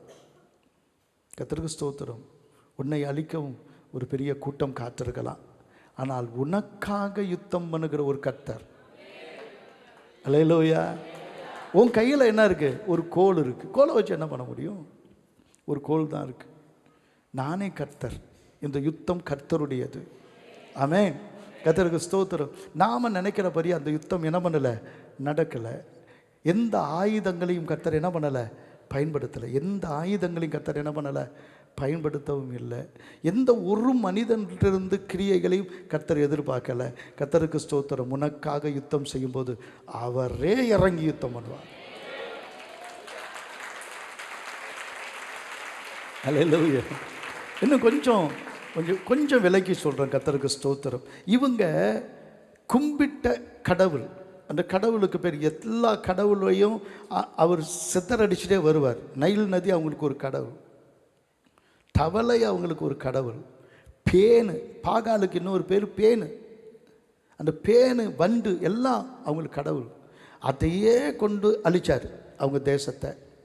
ஆனால் அவன் ரொம்ப முக்கியமாக ஒரு கடவுளை கும்பிட்டான். அதுக்கு பேர் கடலம்மா இல்லை, அது பேர் என்னது, கடலையே கடவுளாக கும்பிட்டான். கடல் தான் எங்களை பாதுகாக்குது. அது எல்லை, அவனுக்கு மிகப்பெரிய எல்லை. அதுதான் எங்களுக்கு என்ன பண்ணுது, பாதுகாக்குது. அதனால் அதையே கும்பிட்டான். அதுக்கு பேர் யாம். OAMM, யாம். அதை ஒரு கடவுளாக கும்பிட்டான். அப்படியா? இது கடைசியாக ஒன்று நிற்குதா? அவங்களுக்கு ஒரு பெரிய எதிராக நிற்குதா? அதுதான் உன்னுடைய பாதுகாப்பு அரண் நினைக்கிறியா? பார் அப்படின்னு சொல்லிட்டு ஆண்டவர் ஒரு காற்றை, கீழ் காற்றை என்ன பண்ணுறாரு? நீங்கள் நின்று கொண்டு கர்த்தர் செய்கிற ரட்சிப்பை பாருங்கள். என்னென்னு ஏன் நிற்கணும்? எல்லாம் 20 லட்சம் பேர் இன்றைக்கும் அவங்க நின்று அந்த கடற்கரை இருக்குது. அதுக்கு பேர் இன்றைக்கி கல்ஃப் ஆஃப் அக்பான்னு பேர்.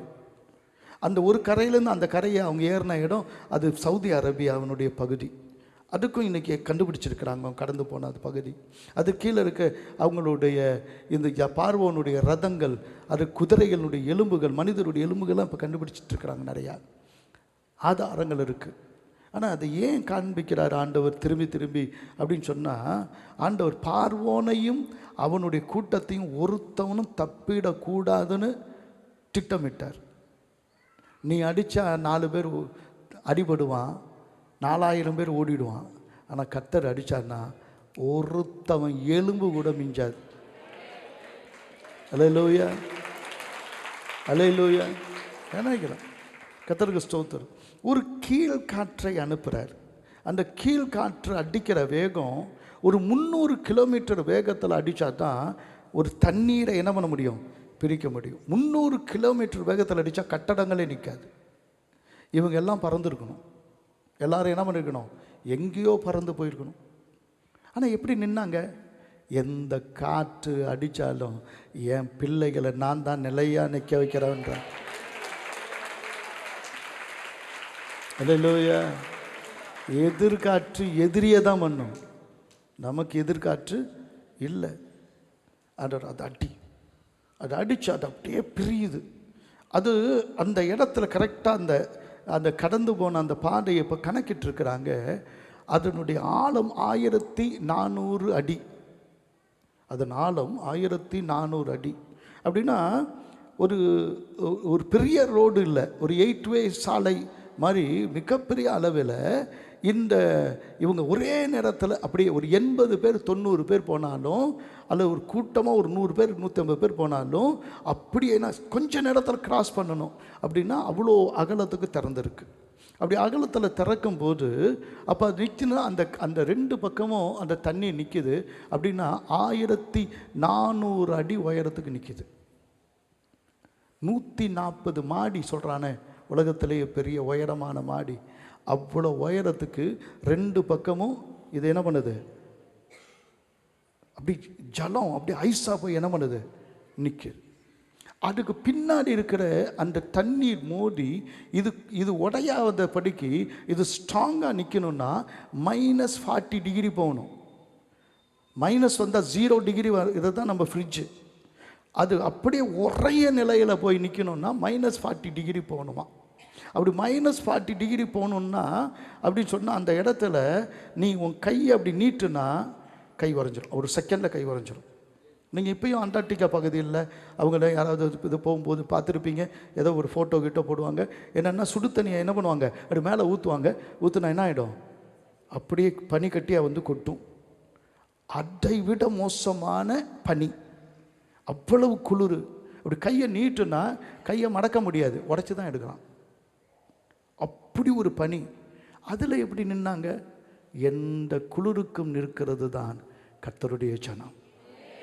அல்லேலூயா, அல்லேலூயா, அல்லேலூயா. அங்கே இருக்கிற அந்த ரோடு காலம் காலமாக இருக்கிறதுல அப்படியே எப்படி போகுது? காலை வச்சாலே அழுந்தி உள்ளே போயிடுவாங்க. அந்த ரோடு எப்படி ஸ்ட்ராங் ஆச்சு அப்படின்னா, உலர்ந்த காற்று வீசினா மட்டும்தான் என்ன பண்ண முடியும்? அது உலர்ந்து அவங்க நடக்க பண்ணிருக்க முடியும். இது எப்படி உருகாமல் இருந்துச்சு தெரியாது. நம்முடைய நினைவுக்கும் யோசனைக்கும் மேலே அவர் அற்புதங்களை செய்கிறவர். அல்லேலூயா. இரவில் கடந்து போகிறாங்க. வசனம் சொல்லுது, கர்த்தர் உன்னை காக்கிறவர், கர்த்தர் உனக்கு முன்னாலே போகிறவர், கர்த்தர் உன் பின்னாலே அவருடைய மகிமை உன்னை காக்கும். எப்படி காட்டுச்சு? ஒரு பெரிய அக்கினி தூணு. இவங்க போகும்போது அந்த 1400 அடி உயரத்துக்கு ஒரு அக்கினி தூண் என்ன பண்ணுது? நின்று கடைசியில் இருக்கிறவனுக்கும் வெளிச்சம் கொடுக்குது. ஆமென். அதே சமயத்தில் இவங்க பின்னாடி வரும்போது பின்னாடியும் வந்து நிற்கிது. எதுக்காக ஆண்டவர் சொல்கிறாரு, உன்னை காக்கிறதற்கு நான் உனக்கு முன்னாடி போகிறேன், உன்னை பின்னாடியும் காட்டு, என் மகிமையினால் உன்னை மீட்டு கொண்டேன்ற. நீ பெற்றிருக்கிற ரட்சிப்பு இந்த மகிமையை தான் கொண்டு வருது. நீ பெற்றிருக்கிற ஞானஸ்தானம் இந்த மகிமையை தான் என்ன பண்ணுது, சொல்லுது. அந்த அற்புதம் இன்னைக்கும் கர்த்தர் உயிரோடு இருக்கிறாரு. உன் வாழ்க்கையில் அவர் போதுமானவர் என்று சொல்லுகிறவர்கள் எழுந்து நின்று கர்த்தரை மகிமைப்படுத்தலாம். எழுந்து நின்று கர்த்தரை அப்படியே மகிமைப்படுத்தலாம். உஷல தரபல பற்றா, பலத்தினால் அல்ல, பராக்கிரமத்தினால் அல்ல, தேவனுடைய ஆவியினால் எல்லாம் கூடும் என்று சொன்ன கர்த்தர் இன்றைக்கு உன் நடுவில் இருக்கிறாரு. தேவன், நீங்கள் சும்மா இருப்பீங்க. கர்த்தருக்கு ஸ்தோத்திரம், அது கர்த்தருக்கு மகிமை உண்டாகட்டும். ஆவியினாலே நடத்தின கர்த்தர் இன்றைக்கு உன்னை அதிசயங்களை நடத்தும்படி கடந்து வந்திருக்கிறார். கர்த்தர் போதுமானவர், என் இயேசு போதுமானவர். வாயை திறந்து சொல்லு, வாயை திறந்து சொல்லுமா தம்பி, சொல்லுங்க. நகை தூரத்தில் இருந்தாலும் கடைசியாக நிற்கிறது ஆளை பார்க்குறேன் நான். என்னமோ என் கண்ணு உன்னையே பார்த்துட்டு இருக்கு.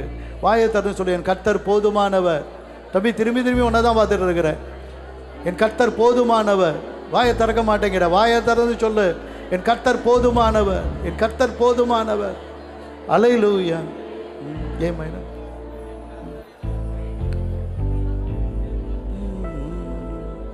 பலத்தினாலும் அல்ல, பராக்கிரமும் அல்ல, ஆவியினாலே எல்லாம் ஆகுமே. பலத்தினாலும் அல்ல, பராக்கிரமும் அல்ல, ஆவியினாலே எல்லாம் ஆகுமே. மேலறையில் கூடின சீஷர் நடுவிலே அக்கினியாய் இறங்கி வந்தீரே. ரட்சிப்பின் மகிமை காணவே இன்று எங்களை நிரப்புமே. ரட்சிப்பின் மகிமை காணவே இன்று எங்களை நிரப்புமே. ஆவியானவரே, அக்கினி ஆவியானவரே, ஆவியானவரே. உனக்கு முன்னாடி ஒரு அக்கினி தூண் கடந்து போகிறது. உன் வாழ்க்கையில் எதிரான காற்று வீசலாம், உனக்கு விரோதமாய் குளிர் எழும்பலாம், உனக்கு விரோதமாய் பார்வோனின் சேனைகள் இருக்கலாம். ஆனால் உன்னுடைய சூழ்நிலை பெரிதல்ல. உன் கர்த்தர் பெரியவர், உன் கர்த்தர் பெரியவர். அவர் யுத்தத்தில் வல்லவர். யுத்தம் கர்த்தருடையது. கர்த்தரால் ஜெயம் வருகிறது. கர்த்தரால் எது ஜெயம் நிச்சயமாய் வருகிறது. அவர் உனக்கு போதுமானவர். இயேசு எனக்கு போதுமானவர். ஓ ஷபபபபபபபப. ஆவியானவர் உனக்கு முன்னாடி போகிறாரு. ஆவியானவர் உனக்கு முன்னாடி போகிறாரு. யுத்த வீரராய் முன்னாடி போகிறாரு. சத்துரு வெள்ளம் போல வரலாம், உனக்காக ஜெய கொடி பிடிக்கிறவராய் ஆவியானவர் கடந்து வருகிறாரு. பெற்றுக்கொள், பெற்றுக்கொள், பெற்றுக்கொள். ஓ ஷபபபபபப. ஓ ரிபலபரா கந்துரபலபதி. ஓ ரிகல் குரபலபது ரபலபதி. ஓ ரிபலபரா கந்துரபலபதி. ஓ ரிகல் கரபலப ஷபபபப. ஓ ரிகலதரபலபது ரபலபது. ஓ ரிபலபரா கலதுரபலபது ரபல.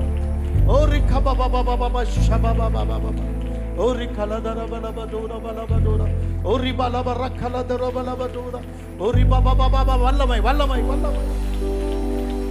உடைய பிள்ளைகளுக்கு ஆண்டவராகிய கர்த்தர் இன்று முதல், ஆண்டவரை இன்று கண்ட எகிப்தியனை நீ என்றும் காண்பதில்லை.